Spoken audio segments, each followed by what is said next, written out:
Sign up. Greet the teacher. Good morning, sir. Oke, sebelum kita memulai aktivitas kita, yaitu melanjutkan belajar, kita berdoa sejenak ya. Berdoa dipimpin oleh Erik ya. Dulu saja, ya. Yuk, Erik, silakan dipimpin doa kita. Sebelum kita memulai pelajaran, mari kita berdoa sesuai agama dan kepercayaan masing-masing. Doa dimulai. Doa. Untuk hari ini kita akan melanjutkan lagi materi kita tentang inflasi tetap ya. Nah, tapi saya akan mau ngecek dulu kehadiran kamu. Apakah sudah semua hadir? Sudah ya. Tidak ada yang absen hari ini dan tidak ada yang izin. Ya, coba dicek lagi dulu kiri kanannya ada sampah atau tidak. Tidak ada ya. Tidak. Ya, disimpan dulu nanti dibuang ya. Untuk pertemuan kita hari ini, kita akan membahas bagaimana cara mengatasi inflasi itu, yaitu dengan menggunakan kebijakan moneter. Ya, tetapi saya akan mencoba dulu menggali apakah pemahaman kamu tentang materi kita sebelumnya kamu sudah paham atau tidak. Oke, ini adalah refleksi atau review yang akan saya tanyakan ke kamu. Apakah kamu memang sudah paham materi kita sebelumnya atau mungkin masih belum mengerti keseluruhannya? Kira-kira apa yang bisa kamu gambarkan dari gambar yang pertama ini? Tuh, ada yang bisa coba angkat tangannya? Coba Dennis. Pada pertemuan sebelumnya kita belajar tentang inflasi. Ya. Inflasi adalah suatu kondisi di mana nilai mata uang suatu negara mengalami penurunan. Yes, ya. Kalau kita perhatikan di sini ilustrasi di sini berarti inflasi di sini bisa kita perhatikan adalah penurunan nilai mata uang.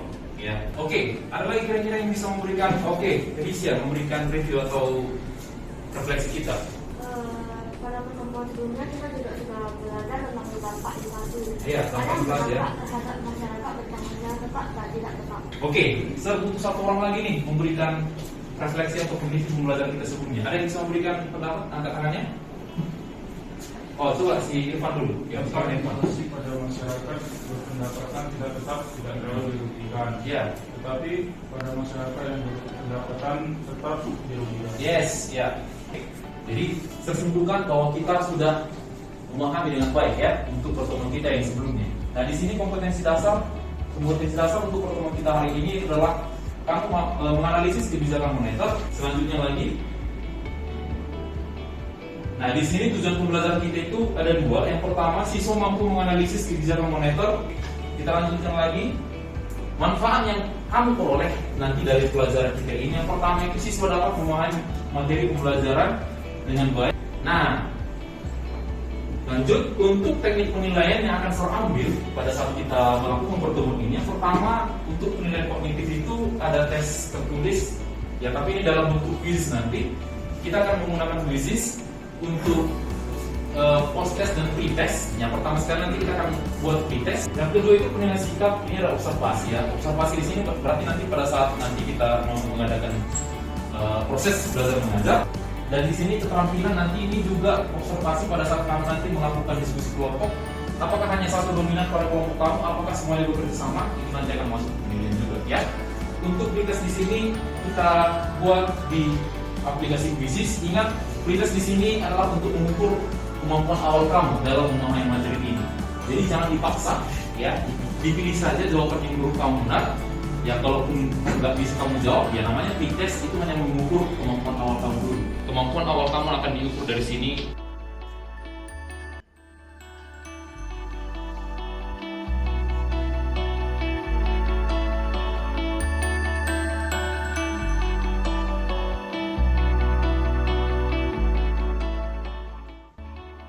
Bagus, oke. Di sini kita perhatikan urusan pertama Florencia, ya.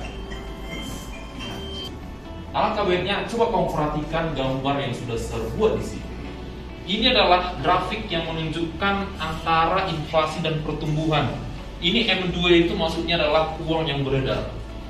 Ya, ini adalah maksudnya M2 yang beredar. Kalau kita perhatikan di sini M2 yang warna biru ya. Bisa biru ya. Kalau di inflasi dia yang warna merah muda atau pink ya. Jadi coba ada yang bisa kira-kira memberikan pendapat. Oke, jadi silakan berikan pendapat Dennis. Dari gambar Ya. dapat saya simpulkan ternyata jumlah uang beredar yang berwarna biru berbanding lurus dengan inflasi yang berwarna merah muda. Iya. Yang dimana kondisi sama-sama menunjukkan nilainya sama-sama tinggi. Iya. Menurut saya jika jumlah uang beredar tinggi, maka tingkat inflasi juga akan tinggi. Inilah salah satu bukti bahwa inflasi dan jumlah uang beredar itu saling berbanding lurus. Jadi kalau jumlah uang beredar terlalu banyak, apa yang terjadi? Inflasi. Oke, sampai di sini ada kira-kira pertanyaan lagi?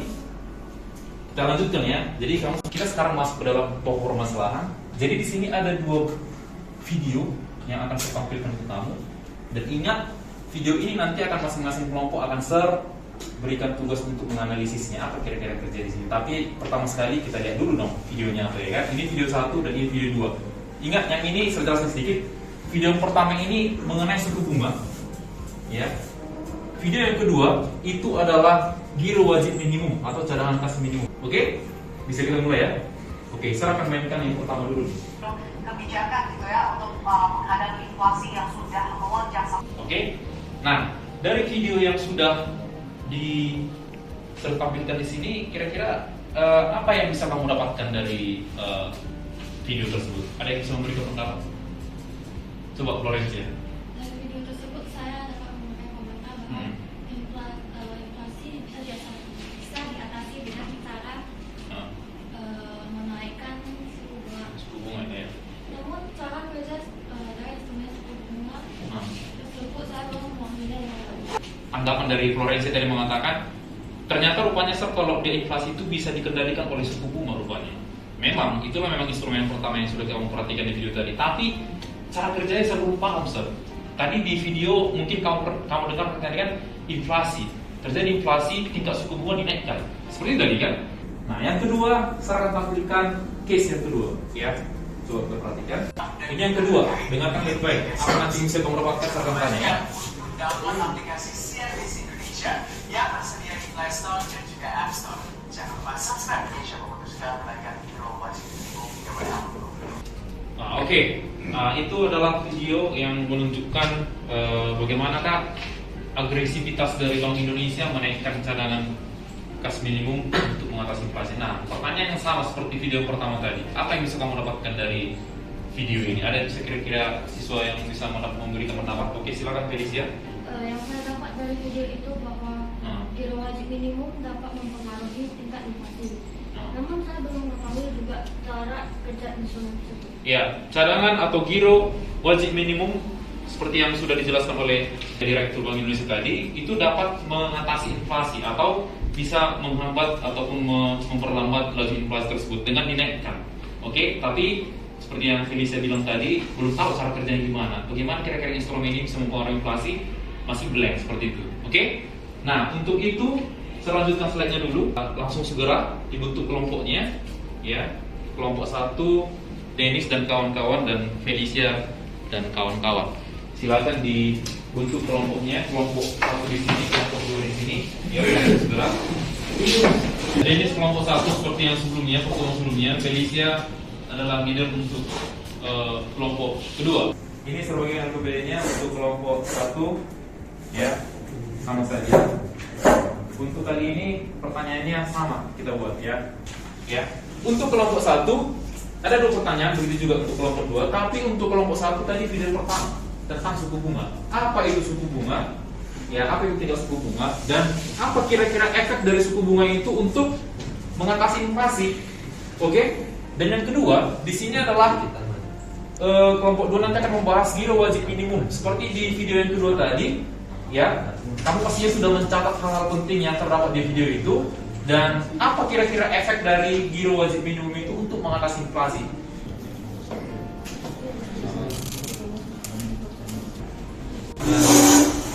Silakan disampaikan hasil diskusinya.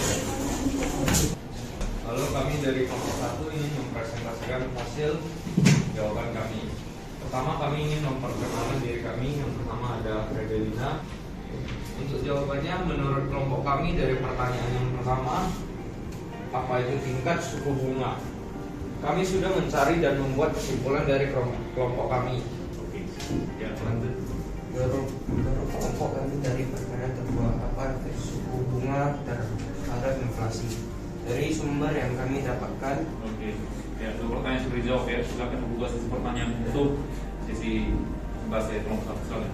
Terus pertanyaan, apakah dari kelompok 2 ada pertanyaan? Oke, ada pertanyaan dari kelompok 2. Saya mau bertanya, silakan berdiri.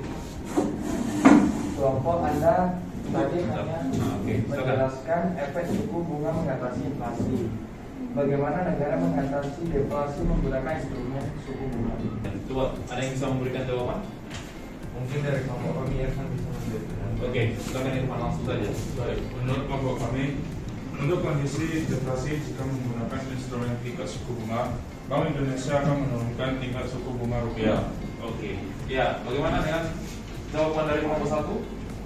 Bisa diterima? Bisa. Bisa ya. Oke, bagus ya. Untuk persentase dari kelompok 1 bisa tersimpulkan yaitu adalah dengan suku bunga, dengan acuan suku bunga itu bisa mengendalikan inflasi. Kalau terjadi inflasi berarti dinaikkan suku bunga acuannya. Tapi kalau dia deflasi seperti jawaban dari Irfan tadi, berarti diturunkan lagi acuan suku bunganya. Mungkin sekian dari presentasi kami. Terima kasih. Oke, kita beri tepuk tangan. Oke, silakan dibuka oleh moderator. Oke, silakan kelompok 2. Selamat pagi semuanya. Pagi. Kami dari kelompok 2 hari ini kita akan mempresentasikan hasil observasi kami tentang politik diskonto. Silakan untuk pertanyaan pertama. Menurut kelompok kami dan sumber yang sudah kami cari, giro wajib minimum adalah dana atau simpanan minimum yang harus dipelihara oleh bank dalam bentuk saldo rekening giro yang ditempatkan di Bank Indonesia. Oke, untuk pertanyaan pertama, ya sudah terjawab. Untuk pertanyaan kedua, silakan Erik. Menurut kelompok kami dan dari sumber yang kami cari, efek dari giro wajib minimum dalam mengatasi inflasi dapat dilakukan dengan menaikkan giro wajib minimum. Oke, ya, udah terjawab ya dua pertanyaannya. Nah sekarang silakan dibuka sesi pertanyaan. Oke, sekarang kami membuka sesi pertanyaan. Apakah ada pertanyaan dari kelompok 1? Silakan. Oh ya, Afisa silakan ditanyakan pertanyaan dari kelompok 1. Silakan. Apakah dalam menerapkan giro cadangan minimum inflasi dapat disimplifikasikan ditekankan? Oke, silakan. Ada kira-kira langsung bisa menjawab pertanyaan dari Afisa? Oh, silakan. Menurut kelompok kami, giro wajib minimum sangat berakat dalam mengatasi inflasi. Oke, ya bisa dapat ditekan dengan menggunakan giro wajib minimum. Oke, bagaimana tanggapan dari kelompok 1? Apakah sudah aman atau sudah puas dengan jawabannya? Ya, Sudah. Oke, ya demikian presentasi dari kelompok 2. Kita berikan aplaus. Kelompok 2 tadi sudah diselesaikan ke depan dan jawabannya sudah cukup baik menurut saya ya. Kita akan lanjutkan lagi slide ini diperhatikan ke depan ya. Nah, jadi di sini saya akan berikan beberapa penguatan dari hasil diskusi kamu yang sudah kamu buat dari di sini dan juga proses belajar kita. Yang pertama, perhatikan ke depan ya. Dalam teori ekonomi dikatakan jumlah uang beredar akan mempengaruhi inflasi. Ya, semakin banyak uang beredar maka inflasi juga semakin tinggi. Ya, itu konsep dasarnya kan. Nah, sebaliknya ketika jumlah uang beredar menurun maka tingkat inflasi juga akan turun. Diperhatikan ke depannya, dibaca pertanyaannya. Ingat, proses di sini akan saya masukkan ke nilai dalam tes tertulis kalau bisa dikatakan seperti itu ya. Oke, silakan di kodenya 741258 ya, silakan. 5 4 3 2 1. Silakan dijawab dengan baik, baca pertanyaan dengan baik-baik dan silakan dijawab.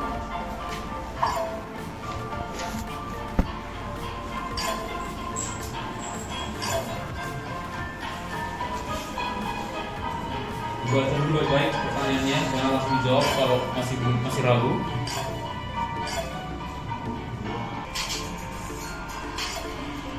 Ya, masih persentase yang jawaban yang benar masih lebih banyak yang salah ya. Oke, kita perhatikan hasilnya. Dilihat semua anak-anak, dilihat hasilnya apakah memang oke ya. Kalau kita perhatikan persentase yang lebih yang benarnya lebih banyak ya, lebih banyak yang benar dibandingkan yang salah. Mungkin tadi di sini hanya beberapa soal, mungkin nomor 2 mungkin yang paling banyak salah. Nanti nanti kita akan koreksi lagi untuk pertemuan berikutnya. Oke, berarti bisa disimpulkan pembelajaran kita hari ini bisa berefek dengan baik ya. Oke, nah secara lanjutan slide-nya lagi kita akan sementara kita akan tutup pertemuan kita hari ini. Guys ya, kita coba refleksi kira-kira apa yang sudah kamu ketahui selama pembelajaran ini. Coba Dennis, kira-kira apa yang bisa kamu ungkapkan lagi dari pembelajaran kita hari ini, apa yang bisa kamu simpulkan dari dua kebijakan instrumen tadi? Langsung saja. Yang saya bisa simpulkan dari pembelajaran hari ini yaitu tentang cara kerja instrumen politik diskonto dan cadangan kas minimum. Yes. Jika terjadi inflasi, bank akan menaikkan suku bunga. Jika terjadi deflasi, maka bank akan menurunkan suku bunga. Oke, bagus sekali. Tepuk tangan untuk Dennis. Oke, apakah masih ada materi yang kurang dipahami kira-kira? Anak-anak? Tidak apa-apa. Aman semua ya. Jadi untuk pertemuan berikutnya nanti sudah semakin bagus lagi, semakin tepat kita nanti menyelesaikannya. Oke, nah ini adalah slide yang terakhir ya. Kita akan tutup pertemuan kita, tapi sebelum tutup pertemuan ini, untuk pembelajaran kita selanjutnya nanti kita akan lanjutkan lagi nanti untuk membahas permintaan dan penawaran uang. Ya, itu nanti akan menjadi selanjutnya yang kita bahas. Oke, untuk mengakhiri pertemuan kita hari ini, alangkah baiknya kita tutup dengan doa. Ya, untuk Erik kembali lagi untuk memimpin doa kita, silakan diambil sikap untuk berdoa agar kita akhiri pertemuan kita hari ini. Silakan Erik. Sebelum kita mengikuti pelajaran ini, mari kita berdoa sesuai dengan kepercayaan masing-masing. Doa selesai. Oke, terima kasih Erik. Ya, dan berakhirlah pertemuan kita untuk hari ini. Agar sah pertemuan kita berakhir pada saat ini, silakanlah di greeting oleh leader kita. Silakan di greeting. Stand up. Great teacher. Goodbye, sir. Oke, goodbye. Thank you, students.